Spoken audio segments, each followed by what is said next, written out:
Film की शुरुआत में हम देखते हैं कि एक आदमी जिसका नाम इश है वो जंगल के बीच में रहता है। वो एक बायोलॉजिस्ट है और अपने रिसर्च की वजह से शहर से बहुत दूर जंगल में रह रहा है। एक दिन रिसर्च के दौरान उसे जंगल का एक जहरीला सांप काट लेता है। वो बहुत घबरा जाता है और उसका फोन भी नीचे गिर जाता है। अब वो किसी को मदद के लिए कॉल नहीं कर पाता। उसने खुद ही अपना जहर निकालने की कोशिश की और हाथ को काट लिया, लेकिन इसका कोई असर नहीं हुआ। घर जाकर भी उसने हाथ काटा, लेकिन अब देर हो चुकी थी। जहर उसके शरीर में फैल रहा था और उसे अजीब अजीब हेलुसिनेशंस होने लगे। वो कई दिनों तक ऐसे ही पड़ा रहा। एक दिन वहाँ कई साइंटिस्ट आए उसे ले जाने के लिए। इस बात का उसे थोड़ा होश था, वो अभी जिंदा था, लेकिन उसके शरीर में कोई ताकत नहीं थी। उसने हिम्मत करके इन लोगों को आवाज देने की कोशिश की, लेकिन आवाज नहीं निकल पाई और ऐसे ही सब लोग वहाँ से चले गए, ये सोचकर कि इश यहाँ नहीं है। सीन कट होता है और कुछ दिन बाद का सीन दिखाया जाता है। उसके हाथ का जो कट था उससे जहर बाहर निकल गया था और थोड़ा बहुत जहर जो दिमाग तक गया था अब ठीक हो रहा था। बस उसे थोड़े हेलुसिनेशंस आ रहे थे। होश में आते ही उसने तुरंत शहर के हॉस्पिटल जाने का फैसला किया। उसने अपनी कार साफ की और शहर की तरफ निकल पड़ा, लेकिन एक अजीब बात उसने देखी कि सड़कों पर कोई कार नहीं थी और जब वो शहर पहुंचा तो वहाँ कोई हलचल नहीं थी। उसे एक भी जिंदा इंसान दिखाई नहीं दिया। सारी बिल्डिंग्स खाली पड़ी थी। ये देखकर वो घबरा गया। यहाँ एक पैंडेमिक फैल चुका था। ये पैंडेमिक इतना खतरनाक था कि कुछ ही दिनों में पूरी पॉपुलेशन को खत्म कर दिया। इश बायोलॉजिस्ट था। उसने समझा कि वो कई दिनों तक पॉपुलेशन से दूर रहा, इसीलिए ये बीमारी उस पर अटैक नहीं कर पाई और वो बच गया। अब तो पॉपुलेशन ही खत्म हो चुकी थी। मतलब यहाँ कोई गवर्नमेंट नहीं थी और किसी चीज का कोई मालिक भी नहीं था। इश को तुरंत अपने पेरेंट्स का ख्याल आया। कार चलाते हुए जब वो घर पहुंचा तो देखा कि उसके पेरेंट्स कई दिनों से मरे पड़े थे और उनके बॉडीज की हालत भी बहुत बुरी हो चुकी थी। लेकिन फिर उसने हिम्मत की और घर के बाहर कब्र खोदकर उन्हें दफना दिया। इसके बाद भी उसने पूरा शहर देख डाला, कोई और सर्वाइवर जिंदा नहीं था। ये सोचकर उसने दूसरे शहर जाने का फैसला किया। उसने लास वेगस जाने का प्लान बनाया। कुछ जरूरी सामान और एक गन लेकर वो निकल पड़ा, लेकिन जो ब्रिज लास वेगस जाता था वो भी सील्ड था। वो बहुत गुस्से में आया और लंबा रास्ता लिया। जैसे ही वो लास वेगस पहुंचा देखा कि यहाँ भी सब लोग मर चुके थे। मॉल्स, बड़े होटल्स, कैसीनो सब खाली पड़े थे। थककर वो एक होटल में चला गया। उसने वहाँ रात बिताई और महंगी चीजों का मजा लिया, क्योंकि अब सब चीजें उसके लिए फ्री थी। उसे उम्मीद ही नहीं थी कि अब कोई मिलेगा, लेकिन अगली रात उसे दो लोग मिले। ये दोनों भी बीमारी से बच गए थे। लड़की ने अपनी दुख भरी कहानी सुनाई कि उसने अपने परिवार को वीडियो कॉल पर मरते देखा है और अब उसके लिए जीने की कोई उम्मीद नहीं बची। वो आदमी भी मरना चाहता था, क्योंकि इतनी अकेली दुनिया में जीना उसके लिए नामुमकिन था। उस रात ये लोग भी इश के साथ रुक गए, लेकिन सुबह होते ही इन लोगों की नीयत इश को खतरनाक लगी। उस आदमी के पास गन थी और वो चाहता था कि तीनों की मौत आसान हो जाए, लेकिन इश जीना चाहता था, इसलिए वो उठकर वहाँ से बाहर निकल गया और उसके पीछे उसे गोलियों की आवाज सुनाई दी। मतलब उन्होंने खुदकुशी कर ली थी। ये हादसा उसे और ज्यादा तोड़ गया। अब उसे साफ लग रहा था कि वो दुनिया में अकेला रह गया है। तेज कार चलाते हुए वो घर लौट आया। रास्ते में एक डॉग उसकी कार के सामने आ गया। वो डॉग भी बिल्कुल अकेला था जैसे इश। इश ने उसे अपना बना लिया और उसे जीने की नई उम्मीद मिल गई। इश ने अपनी जिंदगी नए तरीके से शुरू की। सर्वाइवल बुक्स पढ़ने लगा। खाने पीने की कोई कमी नहीं थी। कमाने की अब जरूरत नहीं थी। हर दिन काम करता और टाउन में घूमता, इस उम्मीद में कि शायद कोई सर्वाइवर मिल जाए, लेकिन हर दिन निराश होकर लौट आता। एक दिन जब वो अपने डॉग के साथ खिड़की पर खड़ा चाय पी रहा था, अचानक उसका डॉग भौंकने लगा। उसे एहसास हुआ कि वहाँ कोई इंसान है। दूर एक घर से स्मोक निकल रहा था, मतलब वहाँ कोई इंसान हो सकता है। वो तुरंत कार निकालकर उस घर की तरफ गया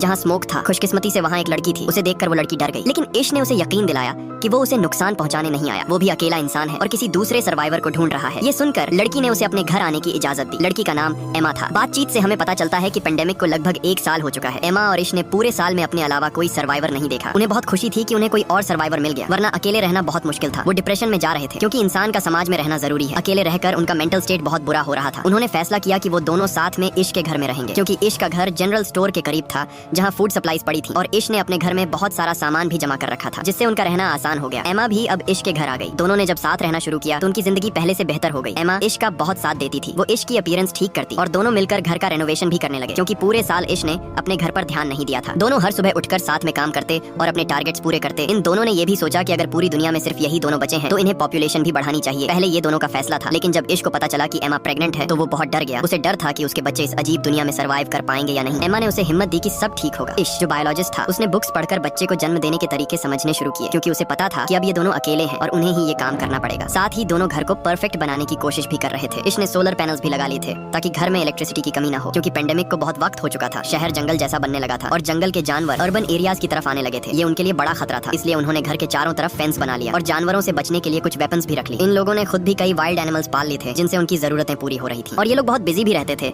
इंसानों की गैर मौजूदगी में। पूरा इलाका हरा भरा हो गया था और यहाँ की हवा भी बहुत साफ थी। उनकी सेहत भी बहुत अच्छी हो गई थी। उनकी जिंदगी किसी हद तक परफेक्ट हो गई थी, लेकिन फिर एक दिन उन्हें एक और बड़ी प्रॉब्लम का सामना करना पड़ा। पता नहीं कहाँ से अनगिनत चूहे शहर में आ गए। उन्हें देखकर इश बहुत पैनिक हो गया। इन चूहों को घर से दूर रखने के लिए इश ने अपने घर के एयर गेट्स में आग लगाई, लेकिन ये सिर्फ एक रात काम आया। एमा ने उसे कहा कि हम इसका भी सोल्यूशन निकालेंगे। सुबह होते ही इश घर से बाहर निकला। उसने आसपास कई कैट्स छोड़ दी। कैट्स ने इन चूहों को खाना शुरू कर दिया और आखिरकार ये प्रॉब्लम भी खत्म हो गई। आखिरकार वो दिन भी आ गया जब एमा को बच्चा पैदा करना था। इश ने खुद ये काम संभाला और हमें दिखाया जाता है कि उनकी एक बहुत प्यारी बेटी हुई। ये देखकर दोनों बहुत खुश हुए। उन्हें जीने की नई उम्मीद मिल गई। इसके बाद ये लोग सड़कों पर गए और अपने घर का एड्रेस लिख दिया, इस उम्मीद में कि अगर कोई सर्वाइवर यहाँ आए तो वो उनके घर पहुँच सके खाने और पानी के लिए। 6 साल बाद इश किसी काम से जंगल जा रहा था कि अचानक उसकी कार के सामने एक जंगली जानवर आ गया। डरकर इश बाहर आया और उस जानवर को देखा। वो अभी जिंदा था, लेकिन बहुत दर्द में था, इसलिए इश ने उसकी तकलीफ आसान करने के लिए उसे गोली मार दी और मार दिया। दूर से ये सब एक लड़की देख रही थी। गन की आवाज सुनकर वो डर गई और भागकर जंगल में चली गई। इश ने भी उसे भागते हुए देखा और तुरंत उसके पीछे दौड़ा ताकि उसे पकड़ सके। इस लड़की को लगा कि इश उसे नुकसान पहुंचाएगा, लेकिन इश वैसा नहीं था। वो खुद भी सर्वाइवर्स की तलाश कर रहा था। जब उसने इस भूखी लड़की को एप्पल खाने के लिए दिया तो लड़की को समझ आया कि इश बुरा इंसान नहीं है। इश उसे अपने घर ले जाना चाहता था, लेकिन वो लड़की कार में उसके साथ नहीं बैठी बल्कि पीछे वाले ट्रंक में बैठ गई। घर लौटकर देखा गया कि लड़की ट्रंक से बाहर आने के लिए तैयार ही नहीं थी। घर में हमने देखा कि इतने सालों में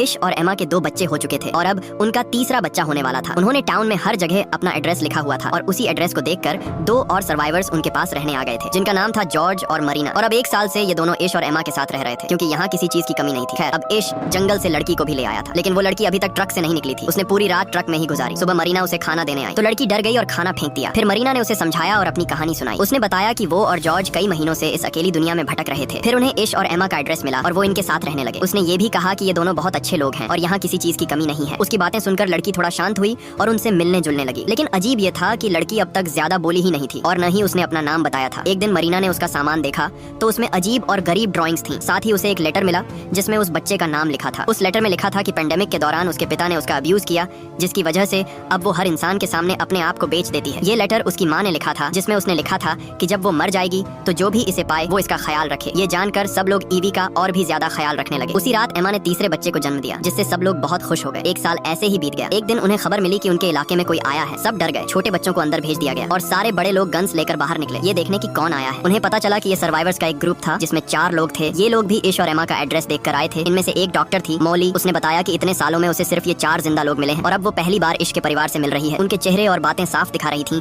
कि वो किसी को नुकसान नहीं पहुंचाएंगे, इसलिए इश और एमा ने भी उन्हें अपने परिवार में शामिल कर लिया। वैसे भी यहाँ किसी चीज की कमी नहीं थी। अब सब मिलकर एक बड़ा सोसाइटी बना सकते थे। इश ने इन नए लोगों को सर्वाइवल के रूल्स समझाए कि हमेशा अपने वेपन साथ रखना है, क्योंकि अब ये दुनिया जंगल जैसी हो गई है। कभी भी जंगली जानवर सामने आ सकते हैं। जब भी सप्लाईज लेने बाहर जाना हो तो हमेशा ग्रुप में जाना होगा, वरना कोई भी जंगली जानवर या और खतरा उन्हें नुकसान पहुंचा सकता है। ये सारे रूल्स बताने के बाद सब सप्लाईज लेने बाहर गए। मौली जो डॉक्टर थी वो मॉल और हॉस्पिटल से बहुत सारी चीजें लेकर आई जो उनकी कम्युनिटी के काम आ सकती थी और जिनसे सबका इलाज हो सकता था। साल ऐसे ही बीतते गए और हमें पता चलता है कि इस पूरे ग्रुप में अब बहुत सारे बच्चे हो गए थे। बाकी कपल्स के भी बच्चे हो गए थे। अब उनकी कम्युनिटी बढ़ रही थी। इश अपने बच्चों को पढ़ाता था और उन्हें बताता था कि पहले कम्युनिटीज कैसी होती थी, इंसान कैसे सर्वाइव करता था। वो उन्हें सिखाता था ताकि आगे चलकर उन्हें कोई मुश्किल न हो। उनकी जिंदगी सामान्य तरीके से चल रही थी। घर के चारों तरफ पूरा जंगल था और एक दिन उसी जंगल से एक बहुत बड़ा लायन उनके घर में घुस आया। शुक्र था कि सही समय पर इश की नजर उस पर पड़ गई। इश बच्चों को बचाने वहाँ पहुंचा, लेकिन लायन ने उस पर हमला कर दिया। इससे पहले कि बाकी लोग कुछ कर पाते, लायन ने उसे बुरी तरह घायल कर दिया। ये देखकर सब घबरा गए। जब सब वहाँ पहुंचे तो लायन वहाँ से भाग गया। एमा ने इश की हालत देखकर गुस्से में गन उठाई और जंगल में जाकर उस लायन को मार डाला। वक्त रहते सबने मिलकर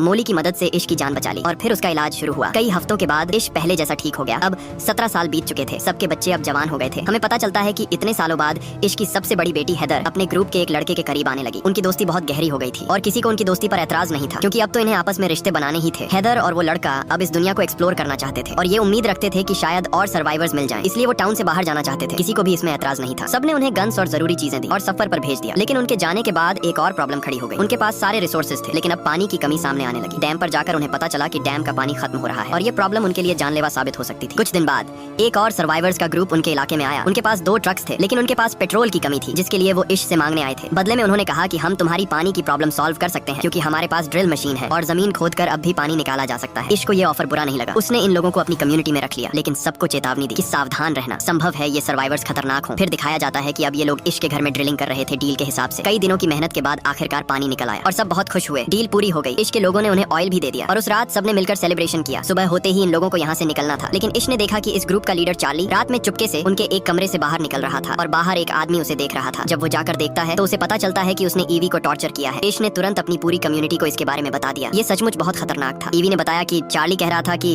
अब वो यहाँ से कहीं नहीं जाएगा, क्योंकि यहाँ बहुत सारे सप्लाईज हैं और उसके पास बहुत सारे गन्स भी हैं। ये सुनकर सब डर गए और इश को लगा कि अब उसे चार्ली को मार देना चाहिए। अगर वो चार्ली को नहीं मारेगा तो चार्ली पूरी कम्युनिटी को खत्म कर देगा, जिसे इतने सालों बाद बनाया गया है। सब चार्ली को मारने का इंतजार कर रहे थे, लेकिन कुछ लोगों ने कहा कि इस दुनिया में वैसे ही बहुत कम लोग बचे हैं, अगर हम चार्ली को मार देंगे तो पॉपुलेशन और भी कम हो जाएगी। तब इश ने कहा कि अगर हमने चार्ली को नहीं मारा तो हम सब भी मर जाएंगे। फिर सबने एक प्लान बनाया और बाहर जाकर चार्ली को चारों तरफ से घेर लिया। चार्ली कुछ कह पाता उससे पहले इश ने हथौड़े से उसकी जान ले ली और उसे दफना दिया। ये सब करने के बाद इश को बहुत बुरा लग रहा था। उसने पहली बार अपनी सर्वाइवल के लिए किसी को मारा था। वो जानता था कि ये गलत नहीं है। उसने ये सब अपनी कम्युनिटी को बचाने के लिए किया, फिर भी उसका मन दुखी था। सुबह होते ही इश और सबने चार्ली की ग्रुप को बताया कि उन्होंने उनके लीडर चार्ली को मार दिया है, क्योंकि उसने उनकी कम्युनिटी की एक लड़की को टॉर्चर किया था। चार्ली की मौत सुनकर उसका पूरा ग्रुप दुखी नहीं हुआ, बल्कि कुछ लोगों ने कहा कि चार्ली ने लीडर बनकर बहुत फायदा उठाया था। वो अपनी ग्रुप की लड़कियों को भी टॉर्चर करता था। इसलिए सब चार्ली की मौत से खुश थे, सिवाय उसके दोस्त के, जिसने बहुत गुस्से में चिल्लाकर विरोध किया। इश ने अब चार्ली के पूरे ग्रुप से कहा कि हमें किसी से दुश्मनी नहीं है, तुम सब यहाँ शांति से रह सकते हो, लेकिन ये लड़का नहीं, क्योंकि इसमें भी मुझे चार्ली जैसी ही गंध आ रही है, ये हमारे लिए खतरा बन सकता है। बाकियों की राय भी यही थी। सज्जा के तौर पर उन्होंने चार्ली के दोस्त को अपनी कम्युनिटी से बाहर निकाल दिया। शुरू में वो लड़का भाग निकला, लेकिन बाद में समझ गया कि वो अकेला बाहर सर्वाइव नहीं कर पाएगा, इसलिए वो वापस आया। लेकिन इश ने अपनी कम्युनिटी की सिक्योरिटी के लिए उसे वापस स्वीकार नहीं किया। ये दिखाया गया कि कम्युनिटी के सारे बच्चे पुराने रिसर्च से एक प्लेन बनाने की कोशिश कर रहे थे। उन्हें यकीन था कि कुछ ही दिनों में वो प्लेन तैयार कर लेंगे, लेकिन उससे पहले उनकी कम्युनिटी को एक और बड़ी समस्या का सामना करना पड़ा। कई लोग उसी वायरस से इन्फेक्ट हो गए जो 20 साल पहले फैला था। अब तक सारे सर्वाइवर्स इम्यून थे। मॉली के पास बहुत सारी मेडिसिन थी जिनसे उसने सबका इलाज किया, लेकिन इश का बेटा बहुत बुरी तरह बीमार हो गया। उसकी हालत बहुत खराब थी, जिससे पूरी कम्युनिटी टूट सी गई। इसी बीच इश की बड़ी बेटी हैदर अकेली घर वापस आई। वो रो रही थी। सबने उससे उसके पार्टनर के बारे में पूछा। रोते हुए उसने बताया कि जब वो दोनों जर्नी पर निकले थे तो उन्होंने बहुत सारे सिटीज खोजे, सर्वाइवर्स ढूंढे, हर घर देखा, लेकिन कोई सर्वाइवर नहीं मिला। वो हर जगह अपने घर का एड्रेस लिखते जा रहे थे। फिर वो एक जगह पहुंचे जहां उन्हें जंगल में एक आदमी मिला। उस आदमी ने हैदर के पार्टनर को मार दिया। उसने कहा कि ये चार्ली का बदला है, यानी साफ था कि वो वही आदमी था जिसे इश ने अपनी कम्युनिटी से निकाला था। हैदर ने कहा, मैं अपनी जान बचाने के लिए क्या करती, मैंने भी उसे मार दिया और फिर जल्दी से अपने घर लौट आई। ये सुनकर सब बहुत दुखी हो गए। अभी वो इस गम से निकले भी नहीं थे कि इश का दूसरा बेटा भी मर गया। मामला यही नहीं रुका। इश के बेटे की मौत के बाद और 3 मेंबर्स की मौत हो गई। इस हादसे से इश पूरी तरह टूट गया। अब वो इस दुनिया में जीना ही नहीं चाहता था। वो सब छोड़ देना चाहता था, लेकिन एमा ने उसका साथ दिया। जैसे पहले जब वो दोनों अकेले थे, एमा ने कहा, देखो जब हमें कोई नहीं मिला था तब हमने दोनों ने साथ मिलकर जिंदगी शुरू की थी, और आज हम इतने बड़े ग्रुप बन गए हैं। हमें इस दुनिया को आगे बढ़ाना है। अगर तुम ऐसे हार मान लोगे तो ग्रुप के बच्चों को कौन सिखाएगा। ये सुनकर इश को थोड़ा हौसला मिला। वो पहाड़ पर सनराइज देखने गया। वो सनराइज पुराने वर्ल्ड के सनराइज से अलग था। पहले नेचर के कलर्स फीके लगते थे, अब सब कुछ फ्रेश लग रहा था। ये देखकर इश को एहसास हुआ कि ये पिछला वर्ल्ड नहीं है, ये एक नया वर्ल्ड है। वो अपने बच्चों को पुराने वर्ल्ड की तरह जीना सिखा रहा था। ये गलत था। अब उसे अपने बच्चों को नए वर्ल्ड में सर्वाइव करना सिखाना था। घर लौटकर उसने बच्चों को स्पीच दी। हम अभी तक गलत दिशा में जा रहे थे। हम पुरानी दुनिया की तरह जीने की कोशिश कर रहे थे, लेकिन जब पुरानी दुनिया है ही नहीं तो फिर उसमें सर्वाइव करने की ट्रेनिंग क्यों। ये नई दुनिया है और हमें इसके हिसाब से चलना होगा। इश ने कहा, अब से तुम वही सीखोगे जो नेचर तुम्हें सिखाएगा और जो इस दुनिया में सर्वाइव करने के लिए जरूरी है। इस दुनिया में उनकी कम्युनिकेशन पूरी तरह बंद हो चुकी थी, इसलिए उन्होंने अपना कम्युनिकेशन नेटवर्क बनाने का फैसला किया। उन्होंने फिर से एक नया रेडियो बनाया जिससे उनकी कम्युनिकेशन मजबूत हुई। इसके बाद इश ने रोज नए सोशल इवेंट्स रखने शुरू किए, जिनसे बच्चों को समझ आया कि कैसे इंसान साथ में रहकर सर्वाइव करते हैं। अब इश अपने एफर्ट सिर्फ अपने तक नहीं रखता था। उसने कम्युनिटी से बाहर भी अपना सिटी रेनोवेट करना शुरू किया। उसने होटल्स फिर से बनाए, फिर उसने आसपास के सिटीज को भी रिपेयर करने का फैसला किया। फिल्म के पोस्ट क्रेडिट सीन में हमें दिखाया गया कि इश अपने पोते ग्रैंडसन के साथ है। वो उसे यही पूरी कहानी सुना रहा है। वो अपने पोते से कहता है, ये दुनिया अब हमारी जनरेशन की है, अब इसे आगे बढ़ाना तुम्हारा काम है। ये कहते हुए कहानी यहीं खत्म हो जाती है। अगर आपको ये कहानी पसंद आई हो तो वीडियो को लाइक जरूर करना, और ऐसे ही आसान और इंटरेस्टिंग एक्सप्लेनेशंस देखने के लिए चैनल को सब्सक्राइब करना मत भूलना। साथ ही बेल आइकॉन भी दबा देना ताकि नई वीडियो की नोटिफिकेशन आपको